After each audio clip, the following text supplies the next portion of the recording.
Hello दोस्तों, स्वागत है आपका अपने YouTube channel only study centre 2.0 में।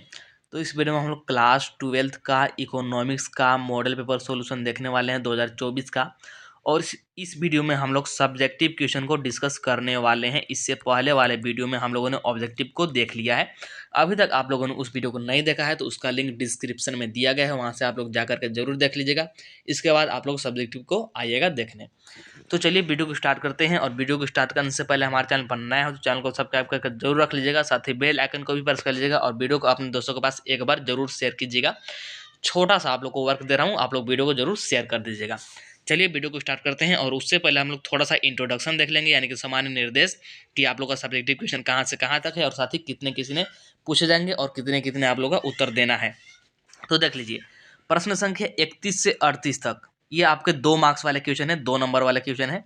और इनमें से 6 प्रश्नों का आप लोग को उत्तर देना है फाइनल बोर्ड एग्जाम में। हम लोग यहाँ पर सभी का सोल्यूशन देखेंगे। इसके बाद देख लीजिए, आप लोग का 39 से 46 तक में आ जाते हैं। 39 से 46 तक तो ये आपके 3 मार्क्स वाले क्वेश्चन है और इनमें से भी आप लोग को 6 प्रश्न का उत्तर देना है फाइनल बोर्ड एग्जाम में, लेकिन हम लोग यहाँ पर सभी का देखेंगे।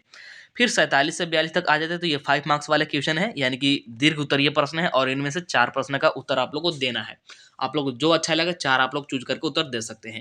चलिए अब स्टार्ट कर देते हैं और देख लेते हैं एक एक करके। तो सबसे पहले अतु लघु उत्तरीय प्रश्न आ गया, जिसमें कि पहला प्रश्न है 31 नंबर वाला कि अवसर लागत उत्पादन संभावना वक्र को कैसे प्रभावित करता है। अवसर लागत यानी कि अपॉर्चुनिटी कॉस्ट, और उत्पादन संभावना वक्र को बोलते हैं PPC, यानी कि प्रोडक्शन पॉसिबिलिटी कर्व।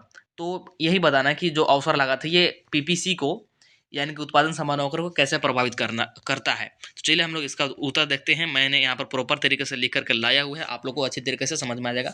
सबसे पहले मैं पढ़कर बताऊंगा, इसके बाद आप लोग को समझाऊंगा। उत्पादन संभावना वक्र, यहाँ पर PCC लिखा गया है, ये मिस्टेक है, आप लोग सही कर लीजिएगा। PPC होता है ना, यानी कि प्रोडक्शन पॉसिबिलिटी कर्व। ठीक है, समझ गए होंगे। तो उत्पादन संभावना वक्र जो है यानी कि PPC अवसर लागत की अवधारणा है। अवसर लागत का क्या मतलब होता है ये समझ लीजिए। सबसे पहले अवसर लागत का मतलब होता है, मान लीजिए आपके पास कोई 10,000 का नौकरी है और फिर आप लोग का कुछ साल बाद 20,000 का नौकरी मिल गया। तो आप लोग 10,000 वाले नौकरी छोड़ करके 20,000 वाले नौकरी करेंगे। तो जो हम लोग छोड़ दिए, जो आप लोगों ने छोड़ा, उसी को बोलते हैं अवसर लागत। मतलब हम लोग जो भी छोड़ते हैं, ठीक, उसको बोलते हैं अवसर लागत। तो ये हो जाएगा आप लोग का अवसर लागत। तो अवसर लागत का मतलब ये होता है, समझ गए होंगे। तो जो हमारा उत्पादन संभावना वक्र है यानी कि PPC है, ये भी एक अवसर लागत की अवधारणा है। जैसे जैसे हम उत्पादन संभावना वक्र के साथ एक बिंदु से दूसरे बिंदु पर जाते हैं। अब उत्पादन संभावना वक्र यहाँ पर देख लीजिए, आप लोग को फिगर में दिख रहा होगा। इधर वाई एक्सिस है और इधर एक्स एक्सिस है, ठीक। और ये है कर्व हमारा, ये है हमारा PPC कर्व, ठीक है। तो जैसे जैसे हम लोग एक बिंदु से दूसरे बिंदु पर जाते हैं तो वैसे वैसे एक वस्तु के उत्पादन की अवसर लागत बढ़ती है। मतलब कि एक वस्तु का अवसर लागत बढ़ेगी और दूसरी वस्तु का अवसर लागत क्या होगा, कम होगा। ठीक, यहाँ पर समझ लीजिए कैसे ये कम होता है। देखते हैं, यहाँ पर 2 पॉइंट मैंने लिया है P और Q। अगर P पॉइंट पर देखें तो ये है हमारा वाई एक्सिस पर, ये है वस्तु B। तो वस्तु B की मात्रा अधिक है लेकिन वस्तु A की मात्रा कम है, P बिंदु पर बात कर रहे हैं। और ये अगर Q बिंदु पर देखें तो वस्तु A की मात्रा अधिक है। देख लीजिए यहाँ पर, यहाँ से यहाँ तक वस्तु A है। और वस्तु B की मात्रा देखें तो देख लीजिए ये वाला है वस्तु B की मात्रा, जो हमारा वाई एक्सिस के समांतर है, ये वाला है। तो यहाँ पर वस्तु B की मात्रा कम है और A की मात्रा ज़्यादा है। तो आप लोग देख सकते हैं कि अगर वस्तु B को बढ़ा रहे हैं तो A कम हो रहा है, अगर A कम हो रहा है, और A को बढ़ा रहे हैं तो B कम हो रहा है। मतलब कि एक को बढ़ाएंगे तो एक घटेगा, ठीक। तो यही यहाँ पर ये कॉन्सेप्ट है कि वैसे वैसे एक वस्तु के उत्पादन की अवसर लागत बढ़ती जाती है, क्योंकि हम दूसरी वस्तु का अधिक से अधिक त्याग करते हैं, मतलब कि कम करते जाते हैं। तो समझ गए होंगे अच्छी प्रकार से। इसके बाद चलिए अगल का क्वेश्चन की बात करते हैं। अगला क्वेश्चन है 32 नंबर वाला। क्या है देख लीजिए, 32 नंबर वाला क्वेश्चन। उपभोक्ता का अधिमान एकदिष्ट होता है, इस कथन से क्या तात्पर्य है। तो हम लोग यहाँ पर देखते हैं इसका क्या हो जाएगा राइट आंसर। तो उपभोक्ता का अधिमान एकदिष्ट होता है का अर्थ है कि उपभोक्ता एक वस्तु की अधिक से अधिक मात्रा को सदैव पसंद करता है। मतलब कि जो उपभोक्ता है वो कोई भी अगर वस्तु कंज्यूम करना चाहता है या फिर उपयोग करना चाहता है तो उसकी अधिक से अधिक मात्रा को वो कंज्यूम करना चाहेगा, यानी कि उपभोग करना चाहेगा। अभी मैं ग्राफ से नीचे समझाऊंगा। ग्राफ यहाँ पर मैंने बना करके लाया हुआ है। इसका अर्थ है कि अधिमान वक्र की प्रवणता हो गई, यहाँ पर प्रवणता नीचे की ओर है। अब अभी मैं फिगर में बताऊंगा कि प्रवणता नीचे की ओर कैसे है। यदि उपभोक्ता के एकदिष्ट अधिमान है, यदि उपभोक्ता के एकदिष्ट अधिमान है तो वह संयोजन 2 4 से अधिक 3-4 या 4-3 को करेगा। कहने का क्या मतलब है कि उपभोक्ता इसको उपभोग करने से अच्छा इन दोनों का चूज करेगा। क्यों? क्योंकि यहाँ पर देखा जाए तो उसको 2 और 4 वस्तु ही मिलेगा, लेकिन यहाँ पर 3 और 4 मिलेगा। यहाँ पर ज़्यादा उसको मिलेगा और यहाँ पर भी 4 और 3 मिलेगा। ठीक, ये दोनों बात एक ही है, ये दोनों बात एक ही है, लेकिन इससे अधिक है, इसलिए वो अधिक से अधिक को यहाँ पर उपभोग करना चाहेगा। यहाँ पर समझते हैं, ग्राफ में देख लीजिए, ये है आप लोग का एक्स एक्सिस इधर और ये इधर है हमारा वाई एक्सिस, और हम लोग अंतिमान वक्र को बोलते हैं आईसी। ठीक है, आईसी बोलते हैं। आईसी से यहाँ पर देख लीजिए IC1, IC2, IC3। तो उपभोक्ता अधिक मतलब ऊपर जाना चाहेगा। अगर हम लोग अंतिमान वक्र में जितना से मतलब जितना ऊपर जाएंगे, जितना ऊंचा उठेगा अंतिमान वक्र, जितना ऊंचा बिंदु हम लोग अंतिमान वक्र पर जाएंगे, उतना ही अधिक संतुष्टि हमको मिलता है, अधिक मात्रा हमको मिलता है। तो अधिक से अधिक जाना चाहेगा ऊपर। लेकिन ऐसा नहीं है कि वो जितना मन उतना जा सकता है। कहने का मतलब है कि उसका बजट भी तो लिमिट है। हो सकता है कि उसके बाद 10 ही रुपया हो, तो अब वो सोचेगा कि हम 100 रुपया का वस्तु खरीद ले, 200 रुपया का वस्तु खरीद ले। तो 10 रुपये में इतना खरीदना तो मुश्किल मतलब कि मुमकिन है नहीं। तो ये हमारा इधर ये आप लोगों को डॉटेड लाइन दिख रहा होगा, ये हमारा बजट रेखा। तो बजट रेखा इसको ज़्यादा ऊपर जाने से भी रोकता है, लेकिन फिर भी ये अपना अधिकतम पॉइंट तक जाएगा। तो कहने का यही मतलब है। फिर देखते हैं इसके बाद 33 नंबर वाला क्वेश्चन देख लीजिए। 33 नंबर वाला क्वेश्चन क्या है कि यदि किसी वस्तु की कीमत में 5% की कमी करने से उसकी मांग मात्रा में 8% की वृद्धि हो जाती है, तो वस्तु की कीमत की मांग की कीमत लोच ज्ञात कीजिए। बहुत सिंपल क्वेश्चन है, न्यूमेरिकल वाला है, और आप लोग को न्यूमेरिकल वाला ज़्यादा बनाना चाहिए, क्योंकि इसमें सिर्फ आप लोग को थोड़ा सा कैलकुलेट करना होता है और आप लोग को फुल मार्क्स मिल जाता है। इसमें एक नंबर भी कटने के चांस नहीं होता है। और लैंग्वेज वाला में तो आपको फिर भी नंबर कट सकता है, लेकिन इसमें एक भी नंबर नहीं कटेगा। आप लोग को इसमें डायरेक्ट नंबर मिल जाता है, और न्यूमेरिकल सोल्व भी करना बहुत आसान होता है, बहुत ही सिंपल तरीके से हो जाएगा। बस आप लोग को थोड़ा सा समझना होता है। क्वेश्चन में देख लीजिए हमको दिया क्या गया है। क्वेश्चन में बोल दिया है कि वस्तु की कीमत में प्रतिशत परिवर्तन 5% दे रखा है क्वेश्चन में ही। ये क्वेश्चन में गिवन है। अभी मैंने आप लोग को क्वेश्चन पढ़ के बताया, तो ये हमको वहाँ पर क्वेश्चन में दिया हुआ है। और साथ में एक चीज़ और दिया है, मांग में प्रतिशत परिवर्तन, ये 8% दिया हुआ है। तो हमसे बोला है क्या, मांग की लोच में, यहाँ पर देख लीजिए क्या बोला है। क्वेश्चन आप लोगों को दिखाता हूँ। क्वेश्चन देख लीजिए, मांग की कीमत लोच, मांग की कीमत लोच निकालना है हमको, मांग की कीमत लोच निकालना है। तो मांग की कीमत लोच का फॉर्मूला क्या होता है, जिसको कि हम लोग बोलते हैं elasticity demand. ED is equal to होता है मांग में प्रतिशत परिवर्तन बटे कीमत में प्रतिशत परिवर्तन, और हम लोग लगा देते हैं मोड। मोड किस लिए, ताकि ऋणात्मक मान ना आ जाए। ठीक है, तो यहाँ पर ऋणात्मक ऐसे भी नहीं आएगा, तो लगाने की कोई जरूरत है नहीं। तो मांग में प्रतिशत परिवर्तन हमको दे रखा है 8, तो ऊपर 8 कर देंगे और नीचे कर देंगे 5। कीमत में प्रतिशत परिवर्तन दे रखा है, दोनों को डिवाइड लगाएंगे 1.6 आएगा, और ये प्रतिशत में आएगा, तो 1.6% ये आ जाएगा राइट आंसर। देख सकते हैं कितना सिंपल तरीके से, सिर्फ एक छोटा सा डिवाइड कर दिए, उत्तर मिल गया। यहाँ पर आप लोगों को फुल मार्क्स मिल जाएगा, एक भी नंबर नहीं कटेगा। तो न्यूमेरिकल वाले का ये फायदा होता है। फिर आगे बढ़ते हैं, आगे देख लीजिए 34 नंबर वाला क्वेश्चन क्या है कि सीमांत लागत और अवसर लागत को परिभाषित कीजिए। Define the term marginal cost, यानी कि मार्जिनल कॉस्ट को हम लोग MC से दिखाते हैं, एंड एवरेज कॉस्ट यानी कि AC। तो इन दोनों को परिभाषित करना कि ये क्या क्या होते हैं। तो देख लीजिए यहाँ पर इसका भी उत्तर मैंने लिख करके लाया हुआ है, बहुत ही सिंपल है। तो सबसे पहले बात कर लेते हैं औसत लागत यानी कि AC। तो मूल्य सिद्धांत में AC का तथा MC का संबंध अत्यंत महत्वपूर्ण है। ये मैंने ऐसे ही लिख दिया है, आप लोग चाहे तो लिख सकते हैं। कुल लागत को यानी कि टोटल कॉस्ट को, TC को, उत्पादित इकाइयों से भाग देने पर औसत लागत प्राप्त हो जाता है। तो जो हमारा टोटल कॉस्ट है, और जितना हम लोगों ने उत्पादन किया इकाई, मान लीजिए 5 वस्तु उत्पादन किए, 10 वस्तु उत्पादन किए, तो उससे अगर भाग लगा देंगे तो हमको मिल जाएगा औसत लागत यानी कि एवरेज कॉस्ट मिल जाएगा। तो देख लीजिए AC इज इक्वल टू, यहाँ पर आप लोग फॉर्मूला दिख रहा होगा, TC अपॉन में UOP। UOP क्या है, तो जितनी भी मतलब हम लोग वस्तु उत्पादन कर रहे हैं, तो उसको यहाँ पर मैंने शॉर्ट में लिखा हुआ है यूनिट ऑफ प्रोडक्शन। ठीक ना, या फिर प्रोडक्ट बोल सकते हैं, प्रोडक्ट। तो ये होता है आप लोग का औसत लागत। इसके बाद है अगल का सीमांत लागत। इसी में पूछा है, इसी में 2 पूछे थे। तो सीमांत लागत जिसको कि हम लोग क्या बोलते हैं, मार्जिनल कॉस्ट यानी कि MC। तो एक अतिरिक्त, जब भी यह एक पॉइंट आप लोग यहाँ पर ध्यान दीजिएगा, जब भी इकोनॉमिक्स में सीमांत की बात आए, सीमांत, तो एक अतिरिक्त का हम लोग बात करेंगे। चाहे कुछ भी पूछ ले, सीमांत लागत, सीमांत उपयोग, कुछ भी पूछ ले, तो एक अतिरिक्त का हम लोग यहाँ पर बात करेंगे। तो यहाँ पर देख लीजिए इसका क्या हो जाएगा, एक अतिरिक्त इकाई का उत्पादन करने से लागत में जितनी वृद्धि होती है, उसे ही उस इकाई विशेष की सीमांत लागत कहा जाता है। मतलब कि एक अतिरिक्त इकाई हम लोग कोई उत्पादित किए और उससे जितना वृद्धि हुआ,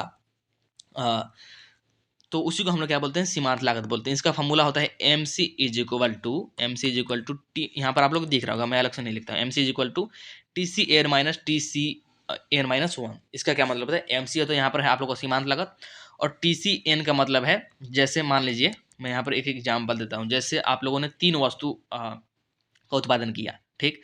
तो पहला मान लीजिए, पहले में आप लोग को यहाँ पर उत्पादन करने में जो लागत लगा 10, फिर आप लोग को लगा 15 और फिर 20। तो अब यहाँ पर समझिएगा टी सी एन और टी सी एन माइनस क्या होगा। तो पहले पहले पद का कोई भी यहाँ पर नहीं निकलेगा, क्या सीमांत लागत, पहले पद का कोई भी सीमांत लागत नहीं निकलेगा, दूसर के पद से निकालेंगे। तो इसका टी सी एन क्या हो जाएगा, दूसर का पद, एन के जगह पर 2 रखेंगे, ठीक। तो टी सी एन हो जाएगा 15, और T C N minus one यानी कि 2 से पहले, 2 में से घटाएंगे तो क्या आ जाएगा, पहला पद। तो पहला पद क्या है 10, तो 10 यहाँ पर घटा देंगे तो 5 निकल के आ जाएगा आप लोग का यहाँ पर सीमांत लागत। तो ऐसे होता है, समझ गए होंगे।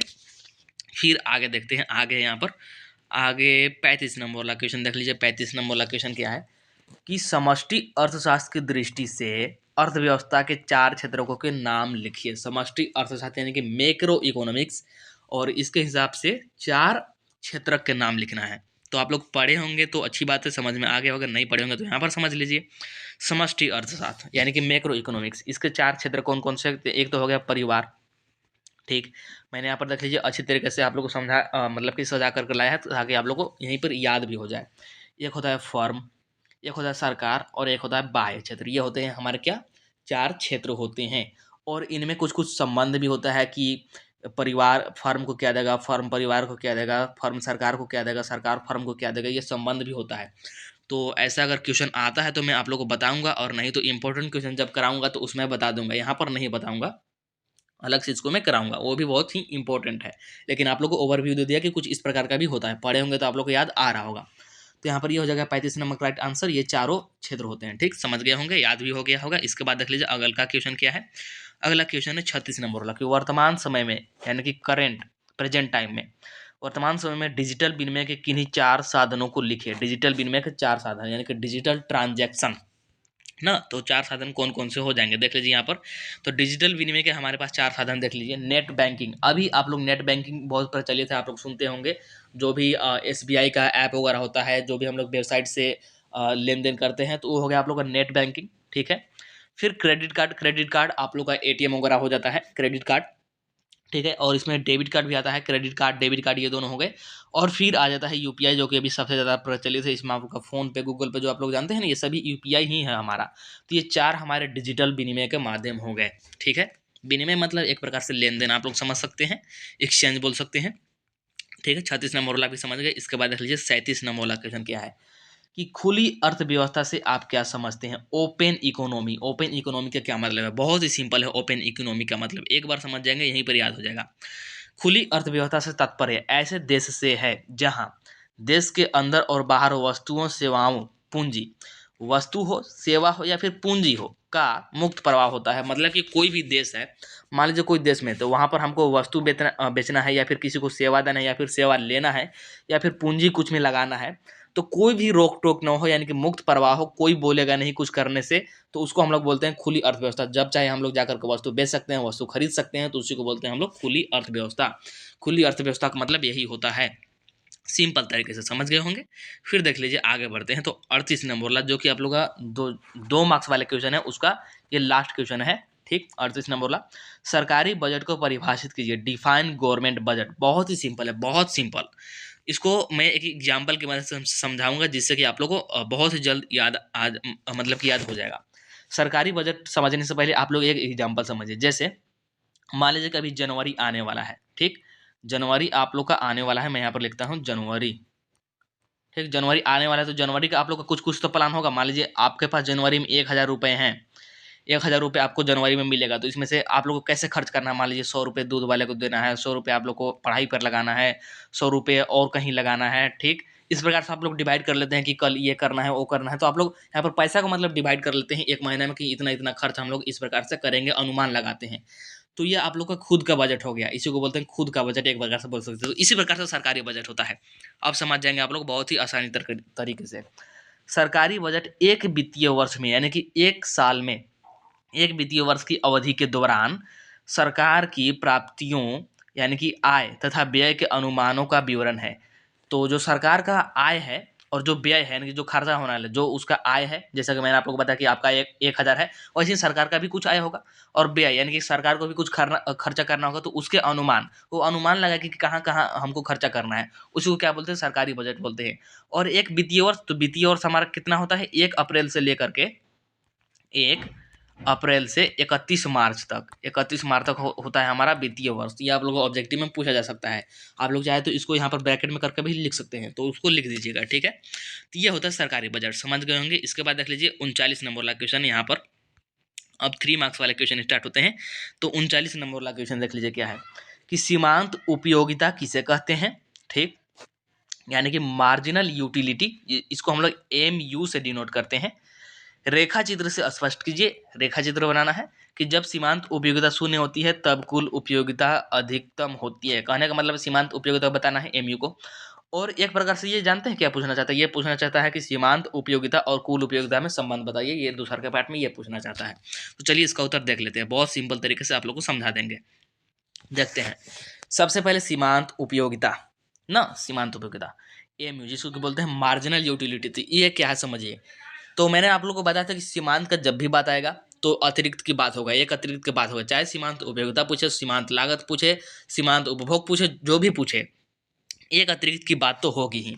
तो किसी वस्तु की एक अतिरिक्त इकाई का उपभोग बढ़ाने पर कुल उपयोगिता में जितना वृद्धि होता है उसे वस्तु की सीमांत उपयोगिता कहते हैं। कहने का क्या मतलब है समझिएगा। जैसे मान लीजिए आप लोग कहीं पर दुकान में गए हैं और वहाँ पर आप लोग मिठाई खा रहे हैं, छेना, ठीक, रसगुल्ला खा रहे हैं, मान लीजिए 1 2 3 4, मान लीजिए एक रसगुल्ला खाए तो आप लोगों को उपयोगिता मिला 10, मान लीजिए दूसरा का रसगुल्ला खाए तो आप लोगों को उपयोगिता मिला कितना 15, मान लीजिए तीसरा का रसगुल्ला खाए तो आप लोगों को उपयोगिता मिला कितना 13, मान लीजिए चौथा रसगुल्ला खाए तो आप लोगों को उपयोगिता मिला 12।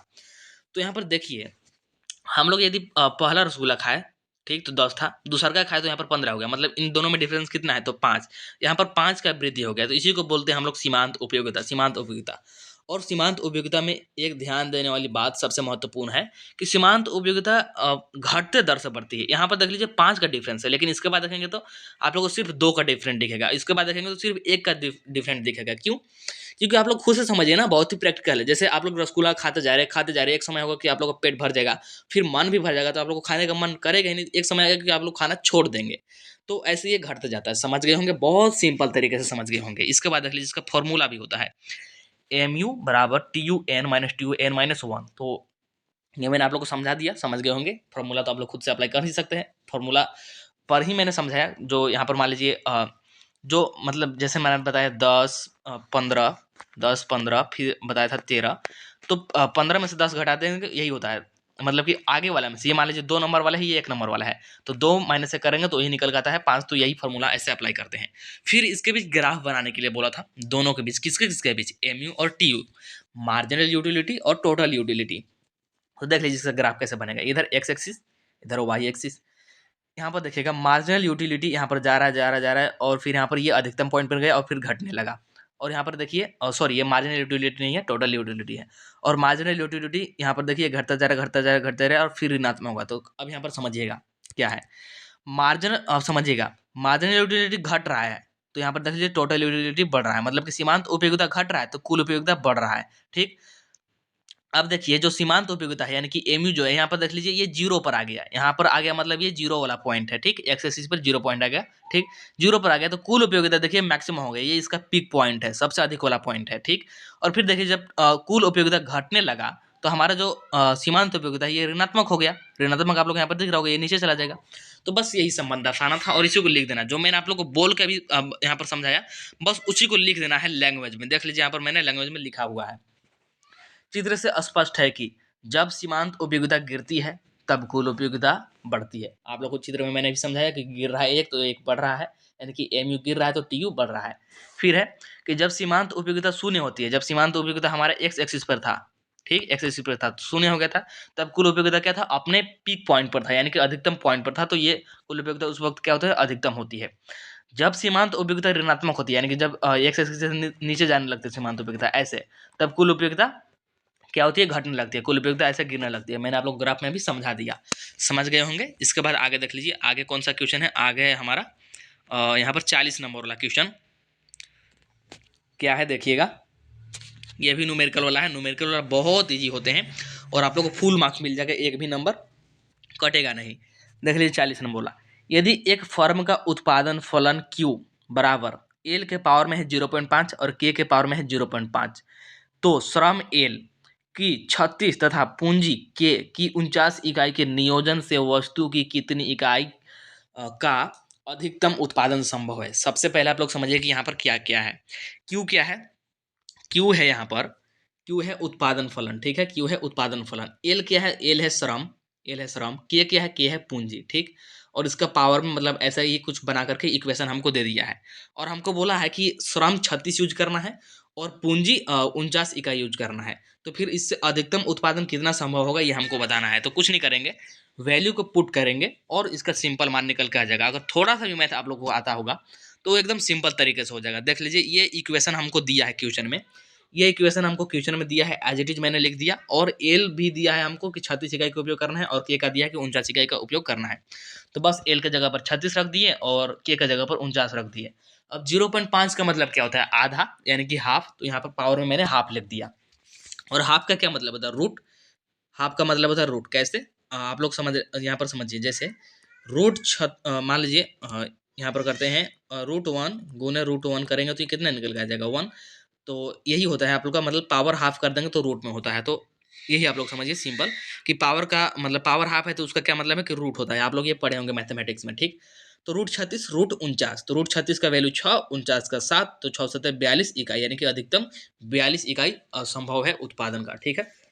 समझ गए होंगे। तो ये हो जाएगा आप लोग को 40 नंबर वाला क्वेश्चन का राइट आंसर। फिर आगे बढ़ते हैं, आगे देख लीजिए 42 नंबर वाला क्वेश्चन क्या है। 42 नंबर वाला कि बाजार संतुलन से आप क्या समझते हैं, रेखा चित्र से स्पष्ट कीजिए। बाजार संतुलन ना, और इसको रेखा चित्र से बताना है। तो बाजार संतुलन क्या होता है हम लोग यहाँ पर देखते हैं।